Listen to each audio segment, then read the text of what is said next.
Ladies and gentlemen, we are back with another video, the fourth iteration of my top 10, not top 5, top 10 positionless video. I'm ready to get through this so we can make regular content. So I'm not going to talk your ear off too much. Like, comment, subscribe. If you are new, if you're not new, go ahead in the comments, let me know what you did this Sunday or Monday, this weekend, whatever you want to do. But either way, comment down below and let's hop into the video. As always, you guys know my list is subjective. You can disagree as you please.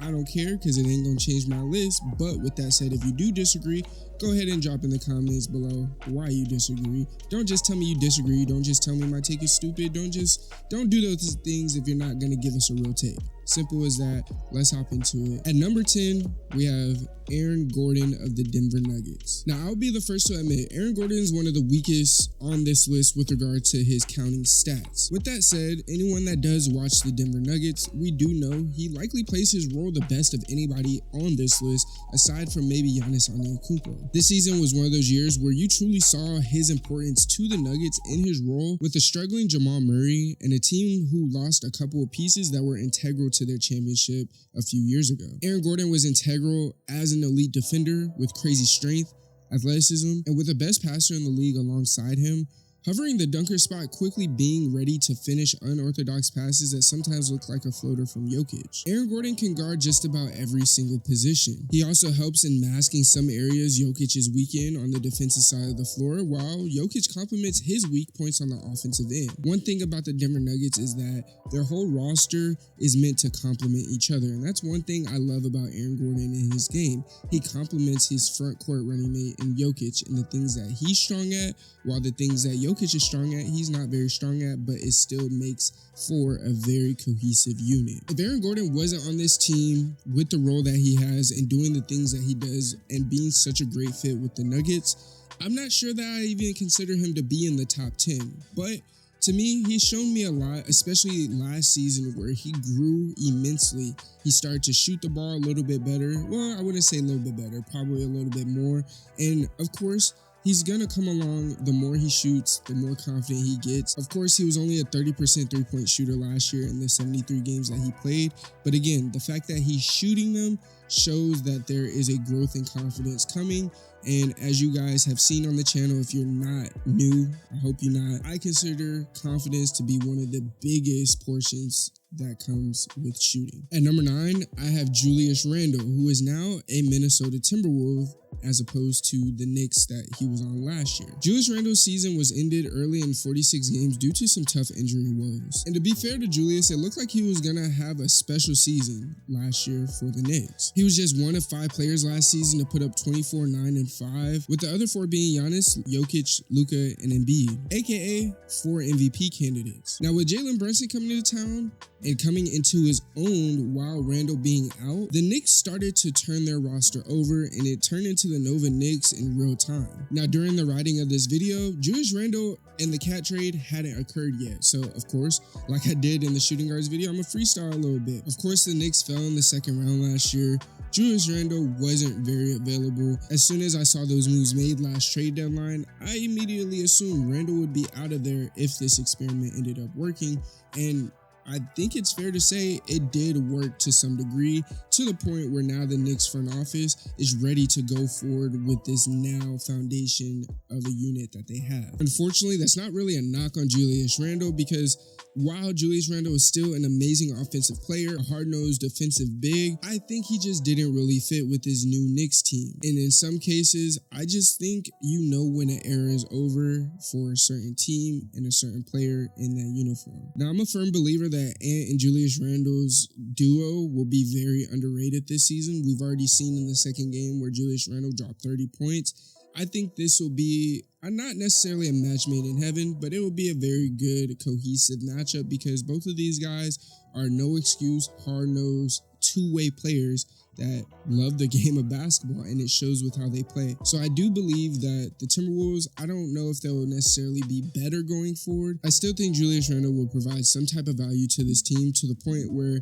they may not reach the Western Conference Finals again, but they will make a deep playoff run this coming playoffs. Coming in at number 8, I have Evan Mobley, a strong two-way young power forward who, if can find a good bill of health and play majority of the games in the season, we can start to see him be put on the forefront with regard to bigs that we know and love and becoming household names. Being in Cleveland doesn't help this, but I do think Evan Mobley's upside is absolutely massive. If it weren't for Victor Wembanyama coming into the league, I think Evan Mobley was a lock for at least 2 Defensive Player of the Years by the time his career ended. Now, of course, he may still get one, depending on the defensive teams that he's on, but like I said, with Wemby being now in the NBA, it's going to be very, very hard to see that DPOY nod.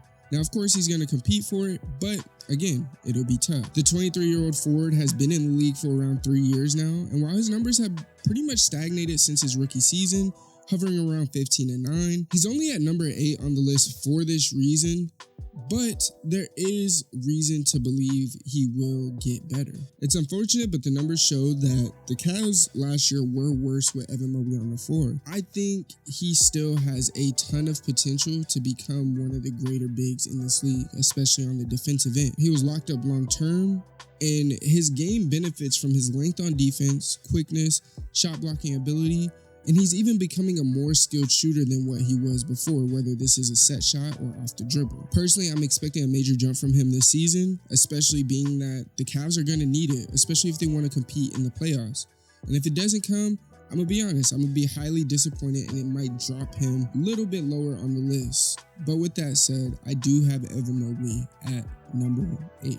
Coming in at number 7, I have Jaren Jackson Jr. Former DPOY Jaren Jackson Jr. is a very unique big. As a person who values rebounding, I'm honestly shocked I have him this high, because he's a 7-footer that can't rebound to save his life. They had to go draft Zach Edey to help him in that department. He's still extremely quick on his feet, soft hands, his agility is amazing for his size, and his switchability he has is matched by very few in the NBA. As I mentioned before, the Grizzlies drafted Zach Edey, and this is to help replace the void left by Steven Adams, who went to the Rockets. And this does help Jaren to not have to strengthen that skill in the rebounding department. Now, of course, it wouldn't hurt if you do it. By God, do it. I don't want to say we, but the Grizzlies need that. Of course, Jaren Jackson Jr. isn't super efficient of an outside shooter, and it doesn't really make up for the poor rebounding. But if Zach Edey can reach Adams' level impact on the glass, Jaren Jackson Jr. will be in top form as he was an all-star a few years ago. With a healthier Memphis squad featuring Ja, he will also have even more looks than he did before. Look for a career year from Jaren Jackson Jr. this year, so long as the Grizzlies have a good bill of health across the board. Coming in at number 6, I have Lauri Markkanen. The Finnish big has been one of those guys in the last 3 years that has been in every single trade rumor known to man, whether it's to the Lakers, whether it's to the Knicks, whomever it may be.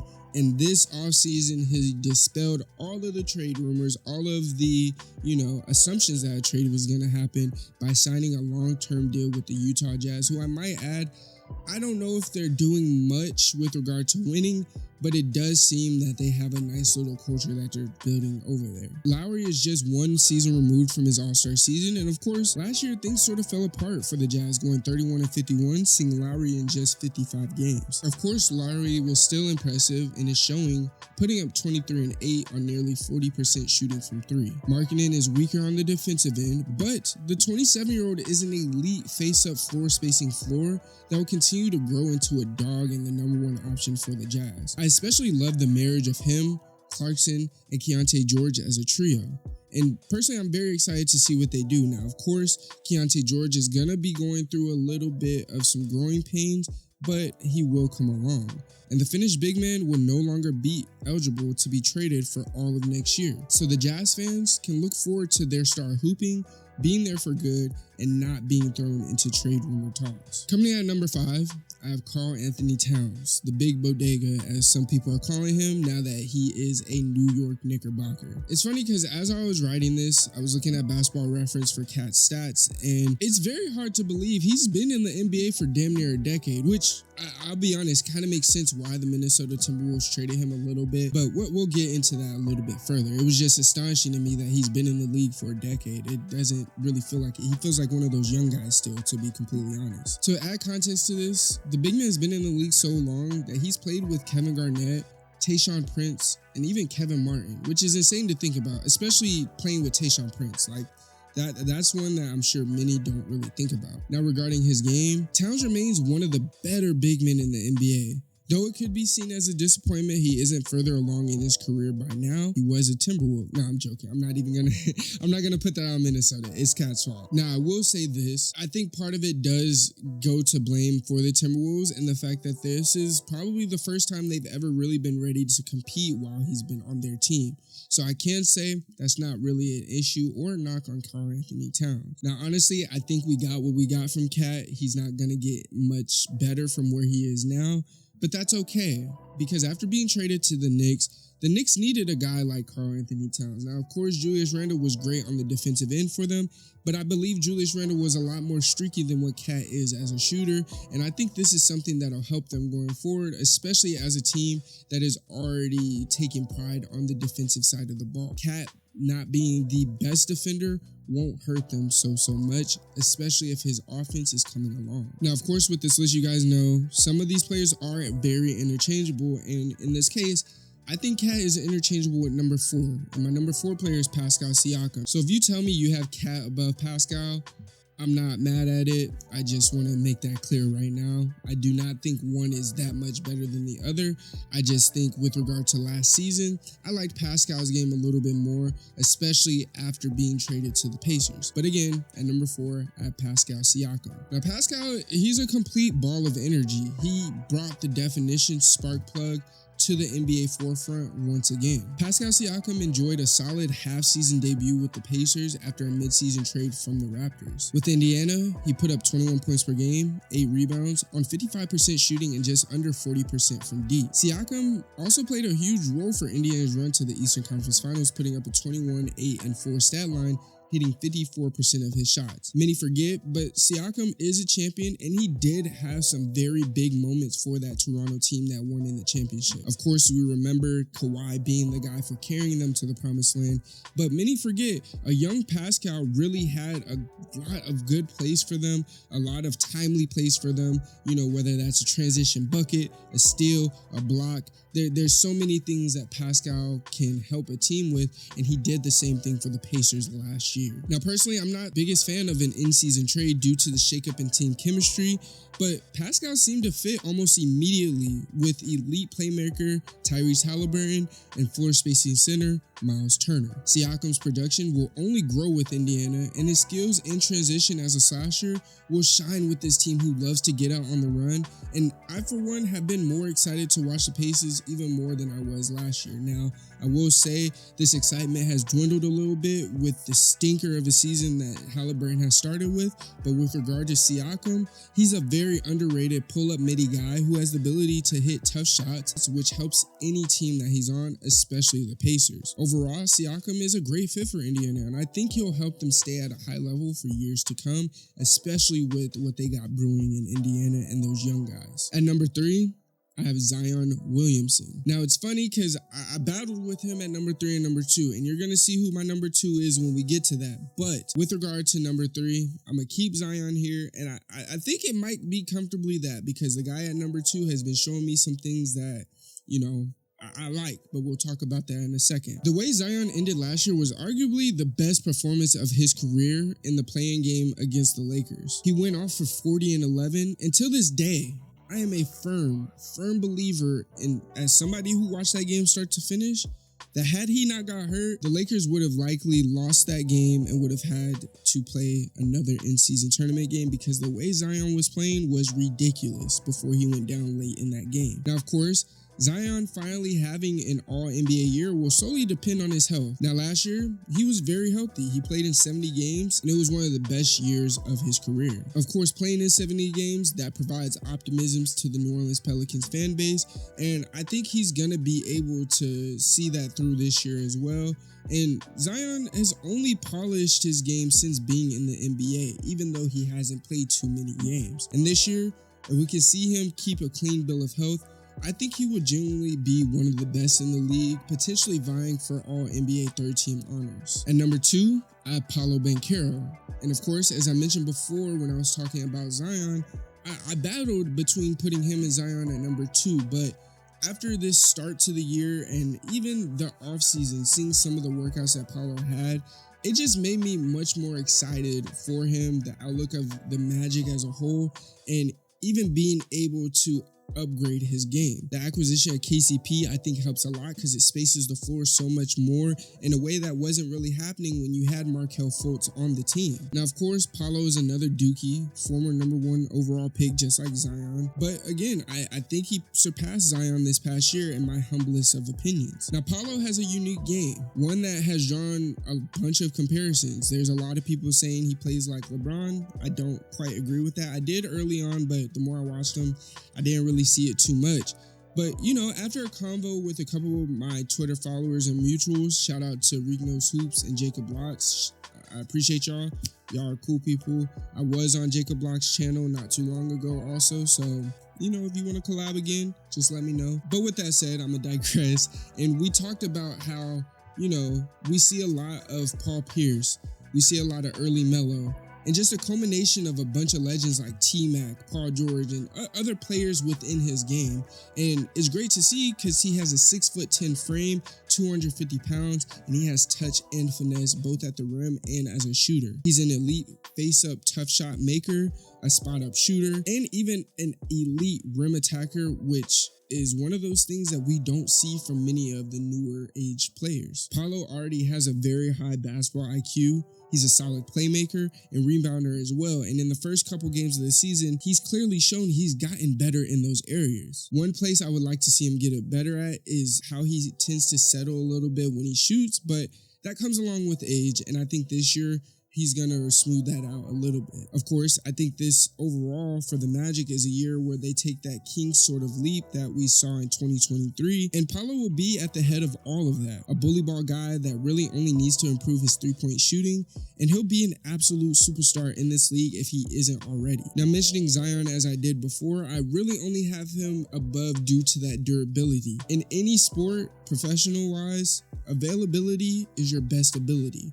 And the fact that Paolo has played damn near every single game since he come into the league, that provides credence as to why I would prefer him as a player over Zion. That's not to say he's just that much better, but in this case, it did come down to preference, and Paolo is my number 2. Now, Zion could be a number 2 in terms of this power forward list, but for me, Paolo's number 2.